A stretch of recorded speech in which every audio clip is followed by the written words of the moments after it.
আকি, কতক্ষণ ঘুমাবি? ওঠ এখনই। কি হলো মা? রান্নাঘরের সামনে। তুই কখনো ঠিকমতো কাজ করিস না, সব সময় ঘুম খেলা।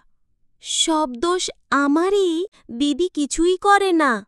দিদি পড়াশোনা করে, তাই তাকে ডাকতে পারি না। সকাল সকাল এত চেঁচামেচি কেন? ঘুম ভাঙিয়ে দিলে।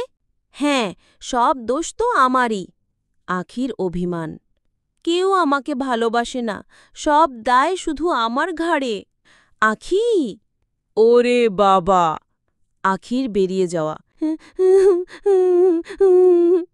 পুকুর পাড়ে আখির আকাশের দিকে তাকিয়ে হাত জোর করে। হে ভগবান, আমি কি কোনোদিন সুখ পাব না? ভগবান কি এতটুকু সুখ আমার কপালে লেখেনি? সবাই কেবল আমাকে বকে, মাও বকে, দিদিও বকে। এই ধরনের মজাদার ভিডিও আরও দেখতে হলে আমাদের এই চ্যানেলটিকে সাবস্ক্রাইব করুন এবং বেল আইকনটিকে প্রেস করুন। ভিডিওটি ভালো লাগলে লাইক, শেয়ার, কমেন্ট করে যাবেন। আখির জীবনে পরে কি ঘটল, এটার দ্বিতীয় পার্ট পরবর্তী এপিসোডে আসবে। ধন্যবাদ।